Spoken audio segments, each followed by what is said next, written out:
To remain in the path of virtue, courage and wisdom is very, very important. Values, fearlessness and taking right decisions, wisdom. To stay this way is very important for a seeker so that he is not lost. He or she is not lost. But it is quite difficult to stay that way. It's possible that we can slip here and there. And certain slips can be so deep that one may not come back, and one may lose a lot of time before they can come back. Lost all qualities, like we saw in that movie Siddhartha.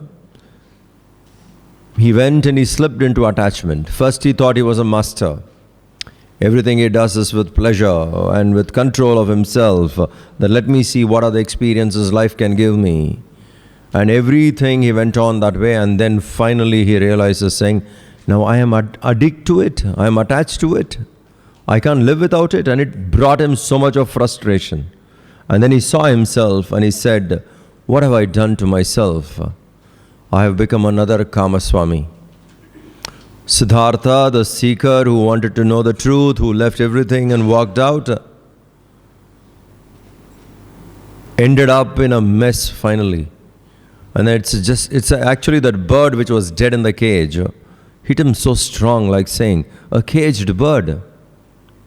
I'm trapped in a cage and I'll die in this cage. The cage there was a sense of attachment in which he was held. So he saw himself, like that dead bird is the one which really inspired him. Inspired him in the sense, made him understand, saying, let me get out of it. He saw the bird lying down dead in the cage and he felt, my end will also be like this. A caged bird. I'll die like a caged bird. What's the point? In an attachment, I die. Said no. And then he did not have even guts to come back. He wasted his time. So that's why he removes all this, the jewelry and everything, and he thinks of committing suicide, goes and jumps off, and then slowly drags him out, himself from the river. And in the book, if you see, he was remembering the childhood mantras he learned, Pranava mantra. So upon Om, he thinks about it. Mundaka Upanishad mantra, that is, and then he says, let me quit. But luckily he comes out of the river, and then his teaching, learning again begins. This time with much powerful teacher. Earlier he was trying to learn something from different kinds of people, and basically the director of the movie had a sense of very satirical wit. All the blind people will go on singing bhajan. You understand, the group he joins, most of them are blind. Blind leading blind. They go in circles. Nowhere do they go. And he shows them, like, what do these people know? So, but there he was a seeker, very seriously looking for truth, trying to know from them and all that. And then he realized that these guys can't do much. I don't think so, I'll learn. And then he moves, tries to be on his own with a kind of confidence that I have mastered it, now nothing will happen. Let me venture into the world and see. And then he slips, falls down mentally so bad that he has to call himself, what have I become? Another Kama Swami. This is what will happen. And if there is further grace in your life, there is a possibility you recover from there.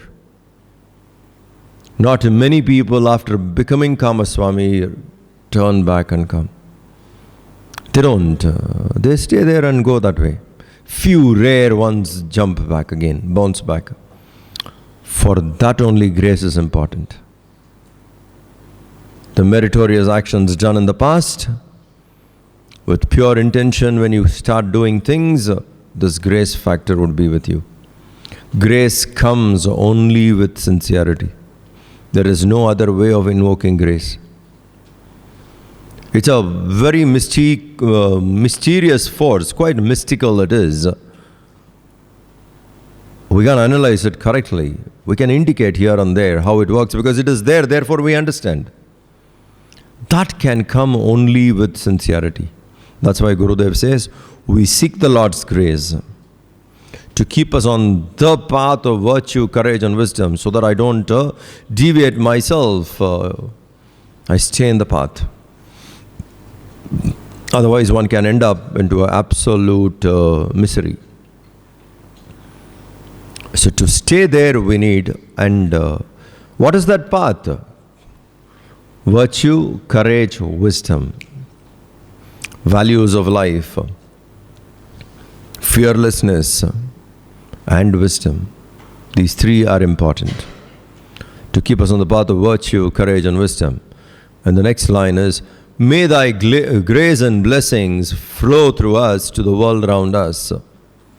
May thy grace and blessings flow through us to the world around us. This is also a beautiful line. You will understand it as you go deeper in you. That if I can clean myself from my selfishness, you will see you as an instrument. The divine expresses through you. And that's really important. May thy grace and blessings flow through us to the world around us. We become a fit equipment for the divine to express through us, worthy equipment. That's very, very important.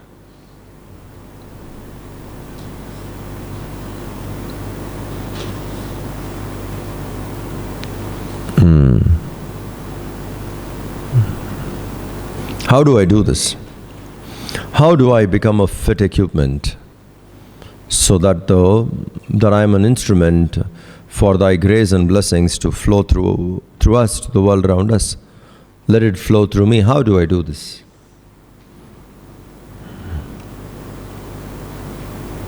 Your availability is important. It's a good cause and I am available for it. O Lord, for your will, I am available. That's the first step. I am available. And when we are available, you see suddenly the equipment starts shining. Brilliancy starts coming out. Why? Only available. You just be available. It's not necessary we should be very talented. It's not necessary we should be, very scholarly. Not necessary. It's not necessary that we should be very articulate about what we know, ability to speak, etc. They are abilities, can be cultivated. And some of it can come to you like that in a flash, if you are available. Because they are very ordinary things. To speak well, is it something great? It's a matter of training, isn't it? You focus, you train, 1 week's time you can do it. Without any fright of stage, you can go and speak. It is that simple. You just need. 1 week is too long a time to develop a talent like that. Very focused effort. Gather all your confidence, focus, plan. It's such a simple thing. That's not something big. Anything that way, which you want to do, you can do it faster, quicker. Think. They are very ordinary. One can develop it fast. Ability to speak and ability to different talents. How long will it take? Even something like what some of you guys did yesterday. Going down the waterfall. Twice you have mastered it. You would know it, and you know there's nothing much in it. So these are very ordinary things. A focused effort you can learn fast. So that's why I said these talents which are very ordinary can come to you in a flash if you're available. But they are not something really high. To become knowledgeable is also not very difficult. You need to read the right books. Well informed you become. worldly wise you become. Not very difficult. These are very, very ordinary. So if we are available, these things come to us straight. A person who is crippled can cross the mountains. Pangum langayate girim. Yat kripa tamaham vande. The moment your grace is there, even a person who is not physically fit can start crossing mountains. A dumb can become eloquent. Mokam karoti vachalam. They are very, very ordinary. So what is important is to achieve things in the world, not big talent is necessary. Really speaking, to achieve things, not big talent is necessary. Ability to stay focused in what you do is important. That's why when Alexander started himself to go and started to go and conquer the world, when he started, he went and met his mentor, Diogenes. And Diogenes told him, he said, what? Conquering the world? It's not very difficult. Nobody has done it, so you will not do it. You can't conquer the whole world, but vast land you can go and conquer. But that's not very difficult. You conquer your mind, that is difficult. So he tells him, you conquer that, and that is difficult. The other thing is easy. You can go and do it. So if we become available, all these things happen. Available to what? Actually speaking, the arrogance in us should be removed. That I know it. That should give way for the grace to come. And I did it. I can't do much without His grace. How can I do something on my own? We discussed earlier itself the doership should not be entertained because everything is provided and I'm not just a person who can do it. Even the talent to do is something which has been given to me. The intelligence has been given to me. The right people have been created. I can assemble at the most and make it happen. Assembling is not doing it. Assembling is everyone else has contributed. You coordinated. When you have coordinated, you can't claim, I did it. Coordination is one aspect of the whole work done. So a coordinator how can a coordinator claim that I did the whole thing? No, you didn't. You just coordinated. Other people did. So in coordination, we can't claim totally I did it because I just coordinated. Connected people together. People were not created. Their talent is not created. Maybe I encouraged some of them. Encouraging doesn't mean you created. That which is dormant came out. You must have inspired, fine.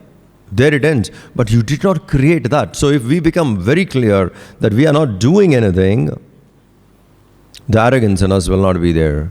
You can be very humble and you can watch things happen through you. That's beautiful. Just that you're available and you see that these things are happening through you, not from you, not by you. That you are only available and they start happening that way.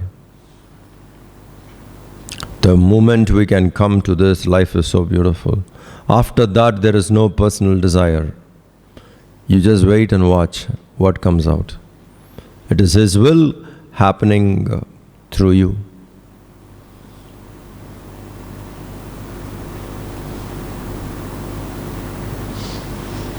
He will do His work through you. By His will, it will happen. You will just be there watching. Just saying, okay. And it's so beautiful if we only can get rid of that doership from us.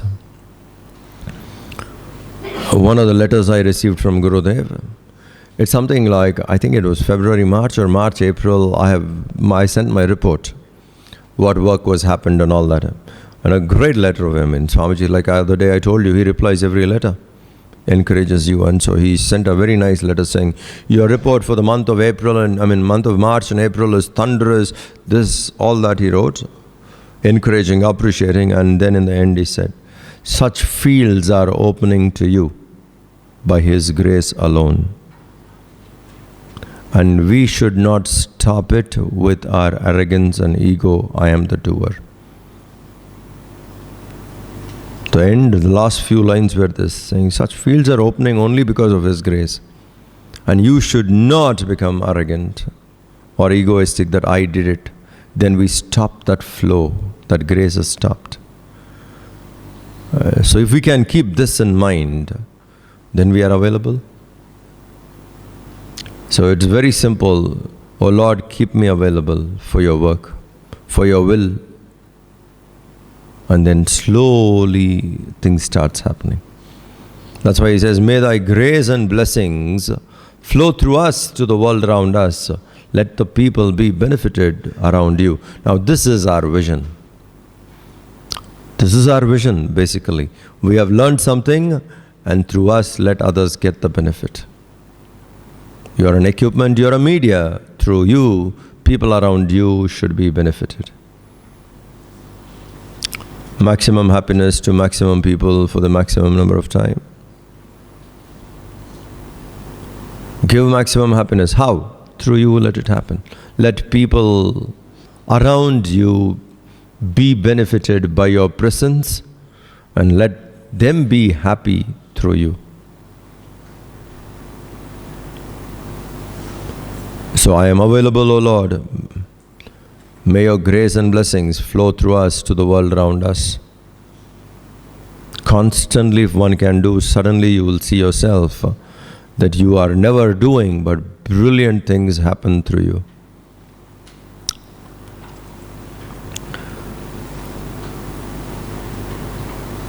There was one person, he was sitting and meditating, tapas. And as he was doing tapas quite intensely, the angel or the devata he was worshipping appeared and said, I'm so pleased with your tapas. Would like to bless you, give you a boon. What do you want? You ask. What do you want? Ask. So this guy looked and he said, it's the very fact that you appeared makes me so happy. I have nothing to ask. The very fact that you liked my tapas and you have just come, that itself is so fulfilling. I have nothing to ask. So the devata said, what can I do? I have come and I have to give you. If you don't ask one, I have to force one on you. The boon is being forced on you. What do you want? Tell me. Because I have come. You have called me. I have come. I can't go back without giving. Ask. And this guy says, okay, let good happen through me and bless me so that I'm not even aware it happened through me. You see the person's clarity in that demand? Let good things happen through me and bless me that I'm not even aware it happened through me. Let it just happen through me. This is something, a person who is fit like this, with this kind of a pure mind, is the most fit equipment. The grace keeps flowing. And such a person is of greatest value to the world around. Grace and blessings flowing through. May thy grace and blessings flow through us to the world around us. We believe that the service of our country, service to the country, is the service to the Lord of Lords. And devotion to the people is the devotion to the Supreme Self. We believe strongly that the service, what we offer to the country, is the service to the Lord of Lords. Your nation and Lord of Lords are equated. It's not possible for someone straight away to have a universal outlook. And there are some people who make such claims that, like a universal outlook, totally. I don't belong to any particular nation. I'm not conditioned by any nation. I'm open to the universe. good. But are you saying it with genuine feeling, or is it being said for convenience? I have seen many people doing it for convenience.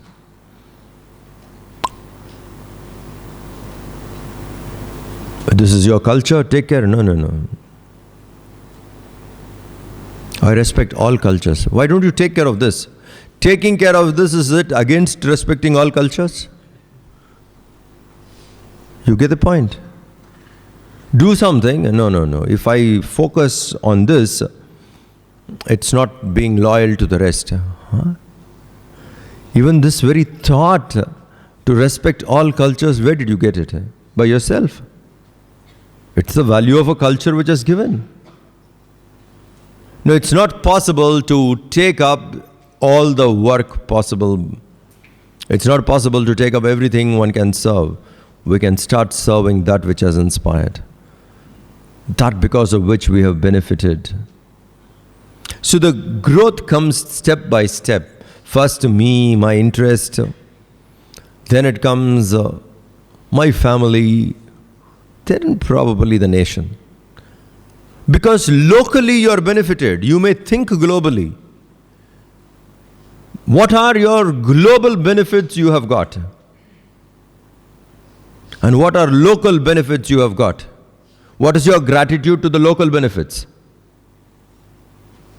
What's your debt to the locally? Yes, you are a global thinker. Wonderful.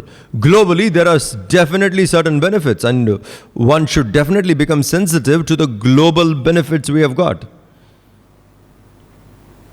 Must be aware of it. Which is more? Global benefits are more? Local benefits are more? Think. For what you have gained, have you not gained it locally more? One should become aware. That's why think globally, act locally. Global thinking, that's an expansion. But our performance must be local.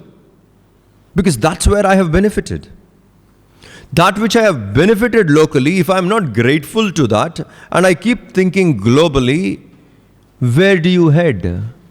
How much of actions you have performed to have the global benefit? I have seen many people must be tamasic or selfish. Now that's a kind of a disease people have. You tell them to do something, they'll start talking globally. Have you acted anything for global? No.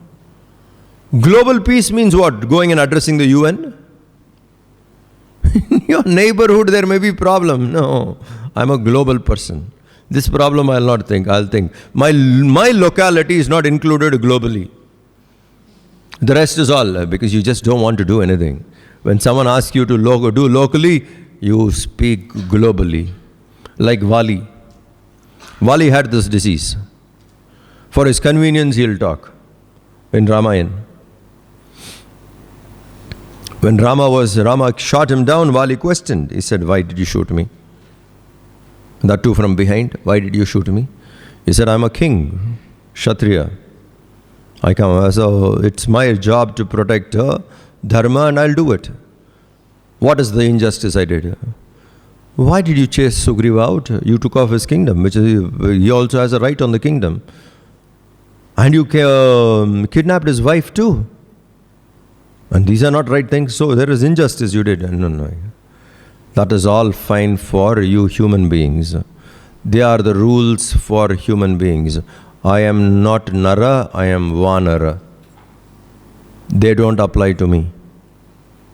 These rules don't apply. Animals, we live with anyone we like. The dharma of a human code of conduct is such. That is not applicable to us. Very clever. So when Rama questioned him as a human, he slips to an animal and says, this is not accepted. So Rama also thought, this guy has got this disease. He can talk one for his convenience and slip to another to defend himself. And that happens in our country today also. Wherever it is convenient, particularly Islam, wherever it is convenient, they will demand on Islamic law. Wherever it is convenient, they'll talk about democracy. So both the benefits these guys have. Democratic India has these rules, follow. No, Islam doesn't permit me. So I have to follow Islamic rules where it is convenient to me. Then let us follow Islamic law for everything. No, India is a democratic country. You understand? You steal somebody, cut fingers, Islam, fine. You make some mistake, stone to death. Let's go by Islamic law. You stole, cut the fingers. Democratic country. There I want democracy's benefit. And then when democracy says, no, these are not permitted, you can't interfere in others' rights. No, Islam doesn't accept all this. It happened. Take support this end to your convenience. Think, when it is needed, Shariat law becomes forced. Confused people, taking advantage. Not honest.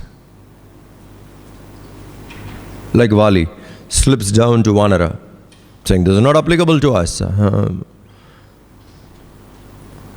So Ram says, first make sure you are talking as a human or as an animal. Animal? Then I can hunt. Don't even discuss. Finished. Don't even discuss. Forget it. Have you seen any animal coming and discussing? No. I'm a human. Then behave like human. Don't escape. This is what happens. Taking advantage. Many people do it. You want to do something locally. Where is your benefit? To who are you indebted? Globally, what's your benefit? You must act globally because that's the culture which taught us. Our prayer was not nation-oriented. Our prayer was Loka samasta sukhino bhavantu. Let the world be happy. Loka. Not human beings in the world be happy. Loka, let the world be happy. Can you get more universal in a prayer? Every day sitting quietly in your prayer, you sit there quietly, mind silenced, and you throw a thought to the universe. You invoke, let the world be happy. World includes plants and animals, well-being of everyone. Loka samasta sukhino bhavantu. Tell me more universal. Every man is taught to be universal here in this culture. Let the whole world be peaceful. Let the whole world be happy. Everyone, daily prayer.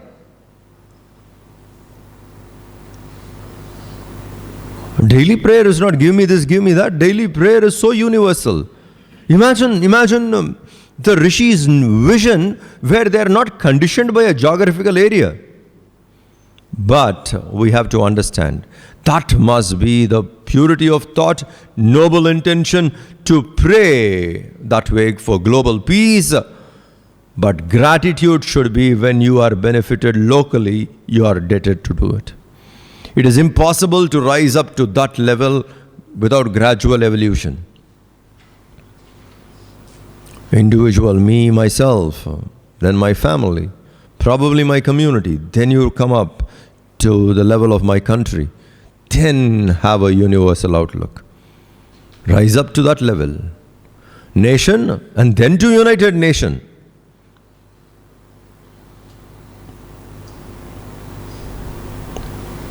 We have not seen one rule till now. Humanity has to evolve to that level to have a global rule. Same rule for all the human beings. Everyone as one citizen of a globe. We have not even evolved there. So this is the step we can go. So when country comes there, it's a great motivation. You see Mahabharata, Bhishma, nation-wise, Hastinapur. I need to do something for Hastinapur. I have sweared and I will do it. Even Vidur. What happens to Hastinapur? Think. Vyasa, global. Because he is like that. There are people of different levels. So you evolve that way. So one of the most beautiful ways to evolve is service to the country. It brings out your best. Every time when you identify with much larger, because that's where you have benefited. We have benefited. Think. Are you not benefited by the country where you live? That should be very clear.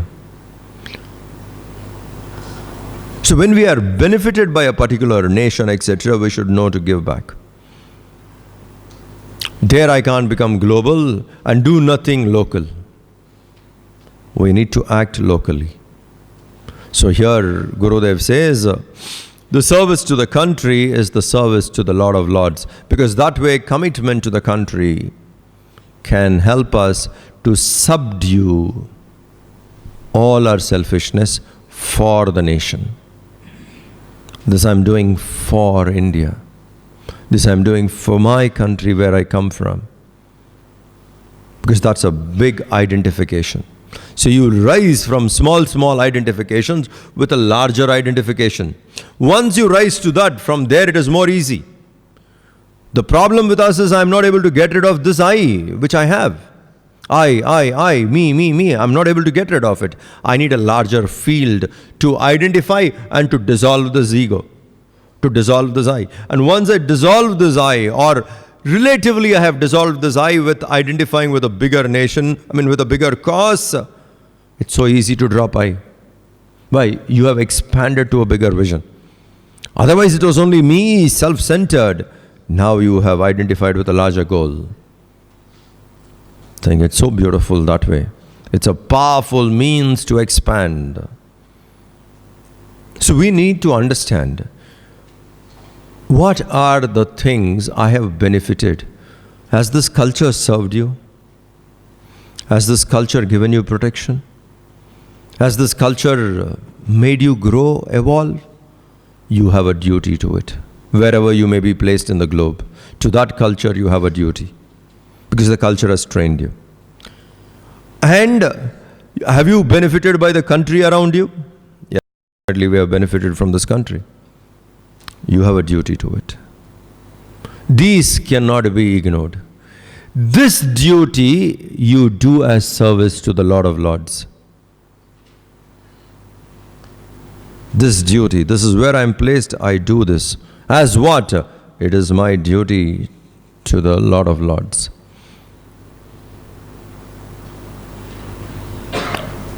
So this way, that whatever we are expected to do, whatever is our responsibilities, we do it like that.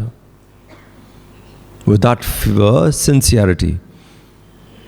And we do that way, we expand, we grow.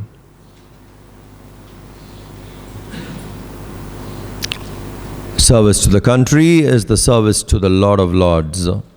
And devotion to the people is the devotion to the Supreme Self. Now, people is not restricted to a particular geographical area again.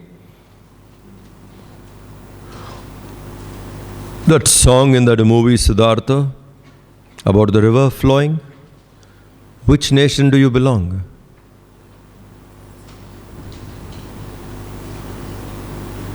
What is Brahmaputra called in China? Sanskar? No. Huh? There's a name for it. In China, it's very interesting. You go from India, when you go to Kailash, till this point that river is Brahmaputra. You cross a particular point, the river's name is different. I forgot the name. But to which nation does that river belong? It keeps flowing through, isn't it? So there's no geographical area that way once we have understood. Their devotion to the people is the devotion to the Supreme Self. So you need this to expand yourself, but don't limit it there. That is also a bondage. If I have not expanded, I have expanded only to the nation level and not beyond, that means I have conditioned. That's not full growth. Got to go to the next level. That's why the second line says, devotion to the people is the devotion to the Supreme Self. Serve mankind, serve humans. And that is service to the Lord. It is not any less than that.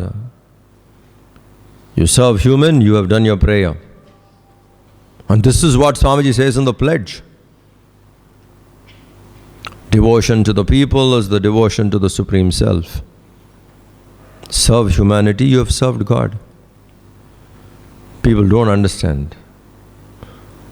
Living gods are forgotten, isn't it?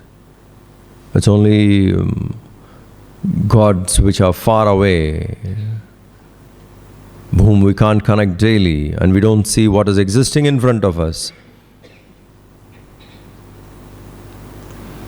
You serve human beings, you serve mankind, you serve humanity, you serve animals and plants, you are serving God.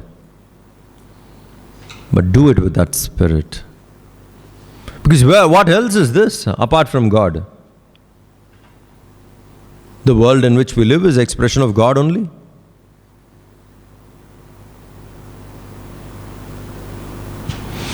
The universe is an expression of God. Serving human, serving universe, serving plants and animals is serving God only. If you can keep it that way, you are served, done. Devotion to the people is the devotion to the Supreme Self. I have Atma, I seek. But what do I seek? The Self. Where is it?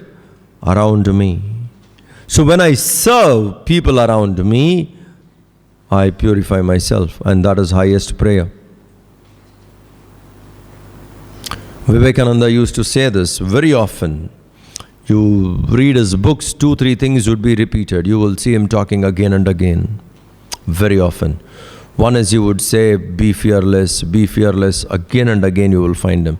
Another thing he would say very often, almost every book would speak about it, is feel. Are you feeling enough? If you feel, you will do. And his life itself was that way very brilliant. He was born in a very, very affluent family. Absolutely rich. Huge house. You must see the house, which was much later was rebuilt again by like the original plans. That's a brilliant work taken by Ranganathananda, and he achieved it also. When Vivekananda had the house, he was born. Slowly, the family property was divided with so many people because his father died and they landed into absolute poverty, and the property was divided and all that. And Vivekananda himself became a saint and he moved away. But Ramakrishna Mission wanted to buy that house back as a monument, birth of Swami Vivekananda. 60 families occupied that house. Now, do you get an idea what must be the size of the house? 60 families. And Ranganathananda built 60 houses for all of them and said, you please take. This we want as a national monument. And there was a case going on in the court. They won the case. 100 years after his birth, this was done. Abdul Kalam went and inaugurated it. Not birth, 100 years after his death. He passed away in 1902. In 2003 or so, they got this back. The case went on, they won the case, and they got the blueprint of the original house from the corporation. And according to that blueprint, how that house was, similar house was built. When you go there, you will see the size of it. And there's a room where he was born, the space where he was actually born. From that affluence, the family came down to the roads. Absolute poverty. To that extent, one of his sisters finished her life, committed suicide, saying, one mouth less to feed. We don't have enough food. If I die, at least they'll get a little more food. And she committed suicide because of poverty. Can you imagine a person born with riches comes down to rags actually? He knew what poverty is. That's why when he addressed, he could feel for it.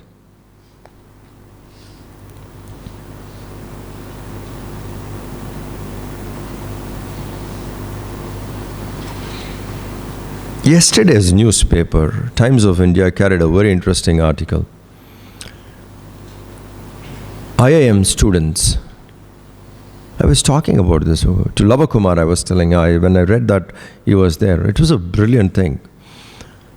IIM students are given 20 rupees and say, with this money, go live 2 or 3 days, manage your life in 20 rupees. I really appreciate whoever has thought of it. For the people who are getting into management, that too, the cream joins these institutes. The real intellectuals who really do well join these institutes, and they have been given this exercise. 20 rupees and go live. I said, that is something good. Really, it's a nice idea. I just told him, I said, why it never occurred to us? It's something which we can try. It's good. Only then you know to feel. You know to feel what is hungry. You know to feel how to live with minimum. Then you will feel to serve. What is pinch of hunger? Have you seen?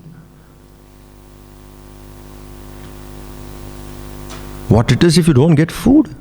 What it is you have to live with such minimum rupees? Basically, they were trying to make these guys who can make economic policies and who can bring economical changes to the country to identify with the people living below poverty line. It's a brilliant thing. Yesterday's paper, it carried.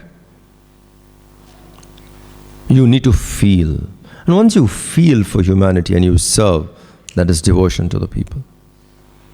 It's the devotion to the Supreme Self. May thy grace and blessings flow through us to the world around us. We believe that the service of our country is the service of the Lord of Lords, and devotion to the people is the devotion to the Supreme Self. Serve the Lord present in various forms, and let the prayer be that way. We know our responsibilities. Give us the ability and courage to fulfill them.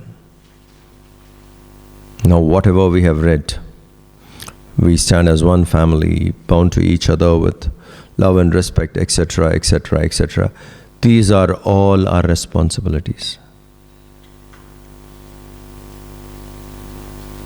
O Lord, give me courage to fulfill it. Ability and courage to fulfill my responsibilities. I have understood what is my responsibility, and give me that ability to respond well. Able response. Responsibility, ability to respond well. Give me that ability so that I respond well. And also courage to fulfill those responsibilities. First I have become aware, and now give me that ability. I want to do this. Please give me that ability. And also courage. Sometimes we are convinced, but we don't have courage to express it out. People are shy. You know it's your conviction, but people are shy.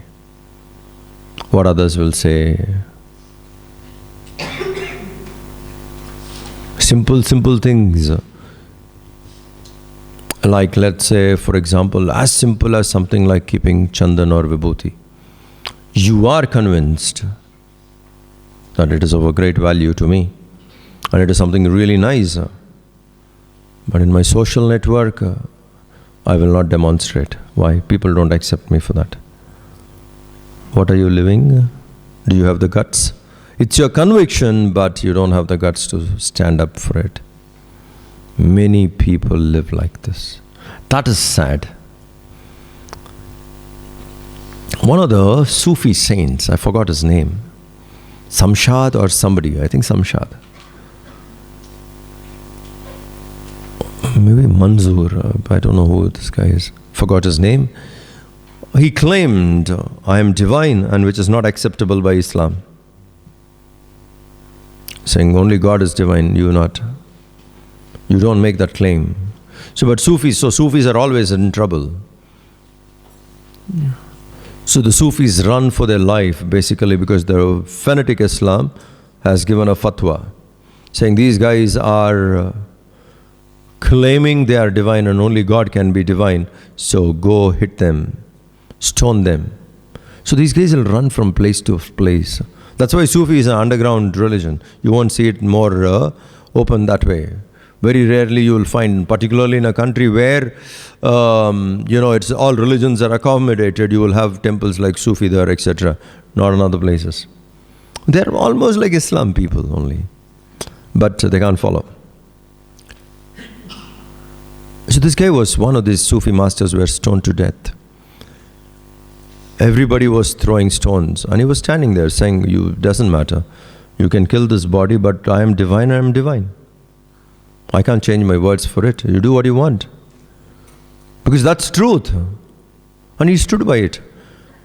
And his disciples were in trouble. They said, are you following him? If yes, put him also on platform. Stone him to death. Now these guys did not know what to do. You either have to stand up and saying, yes, I follow. Go and stand there.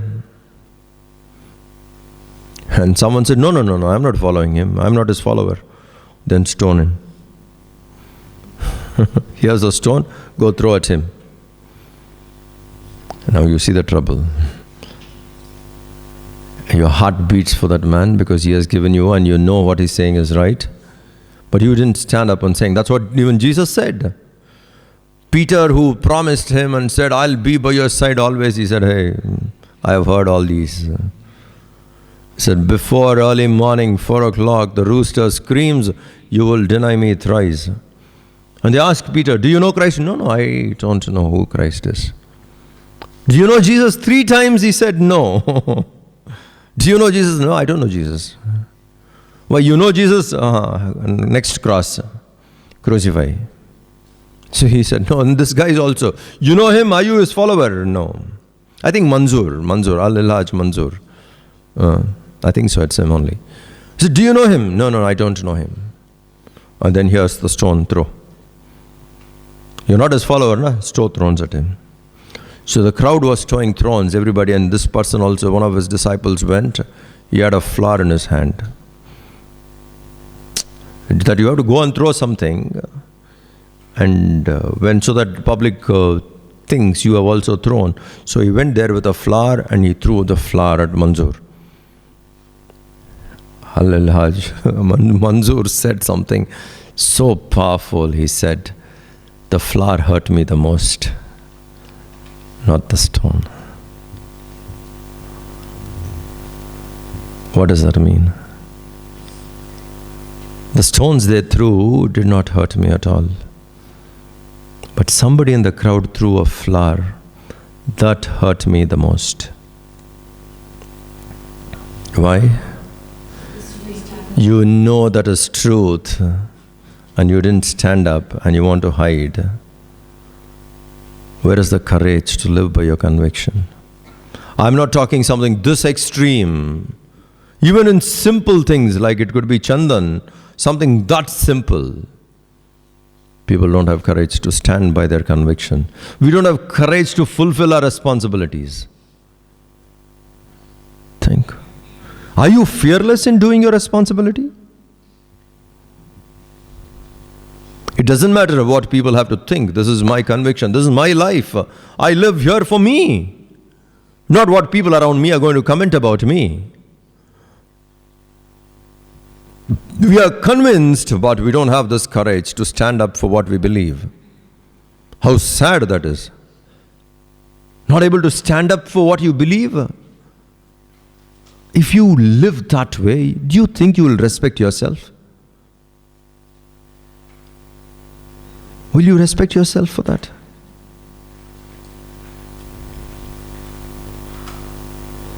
I know it is my conviction. I know I believe in it, but I'm not able to stand up for it. What's your self-image with such activities, such attitude? That's why Swami just said, We know our responsibilities. Give us the ability and courage to fulfill them. Not just the ability, I also need courage to fulfill it. Stand up by what I believe. What will happen? What will people say? They may comment that you are a fanatic. One. They may comment you are very conservative.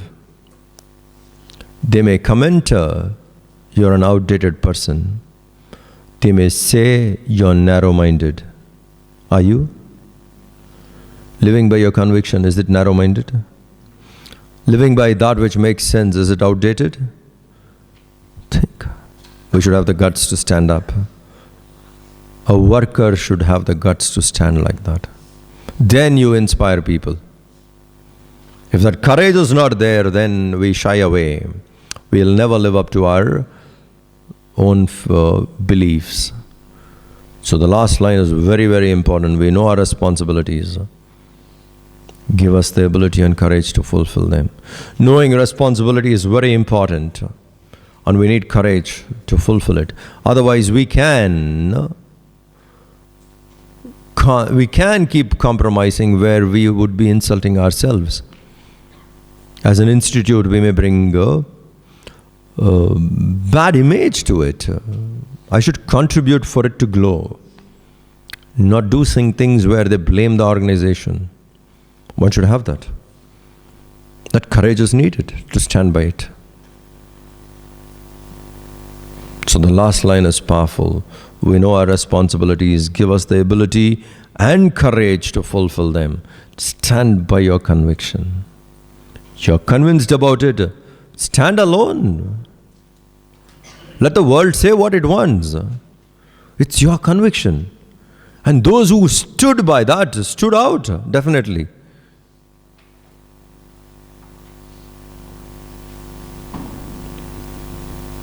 Gandhi, for example, what kind of an outfit he was wearing? Barrister, did law, clothing and everything, and then he said, now onwards, this is what I will wear. Why? This is my conviction. I stand by it. You invite me or you invite my clothes. You accept me or you accept me for what I wear.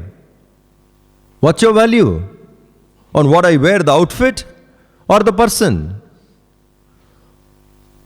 This brilliant guy, Vidyasagar, great visionary, he was for India. He wanted to unite India through rivers. He said, let's nationalize all rivers, build canals across. Expensive project. But if you do it, the country would have flourished more. You remember Hari's talk he said about water? Vidyasagar had this vision when India got independence and all that. He was saying that just get the national rivers connected. So much of Ganges water goes down. So much of Brahmaputra. When Brahmaputra merges into Ganga and when it comes, floods. He said, connect it to the other river tributaries. Let's make canals. Punjab, you see how much of canals are there. Well connected with water. He said, let's connect this up. So that the water problem will not be there. The water which is getting wasted goes through these canals to the rest of the country. There are places where there is drought. This human intelligence can do this. It's an expensive project. For some reason or other, the first government of Free India rejected it and then they didn't take it up at all. Again, now and then people keep talking, but this man had that vision. And we followed what he said, the prosperity of this land would have been much more. So he was invited before independence by the British because they saw him very intelligent and they invited him for a party, to have dinner. And he came with dhoti. No, not dhoti, he came without a tie. And the British club said, sorry, compulsory, you need to wear a tie. You can't go into the club without tie. It's like not respect. Dress code. You need to wear a tie. So he wore a tie and went. And there was soup in the table. He put the tie inside the soup and he was quiet. In England, amidst the white men, in the party he puts the tie. There's a bowl of soup, the tie is inside the soup, and he's sitting quietly. Everybody said, "What are you doing?" He said, "I'm making the tie eat the soup." What happened? Why? He said, "I was not let inside this premises. You invited me, but I was stopped because I did not wear a tie. That's not my traditional costume. I respect what I wear. But you respect this, not me. So I thought, this tie have the soup. Because you called for that, not me." Think. Stand up and teach everyone. This is what I strongly believe. That is courage, isn't it? Oh, they won't accept me for what I am, so I'll adjust according to their demands. That is weakness. That's not strength. That is humiliation. You are humiliating yourself, not able to stand for what you believe. Think. And whose life is it? Why should you live a life of humiliation? We know our responsibilities. Give us the courage to fulfill them.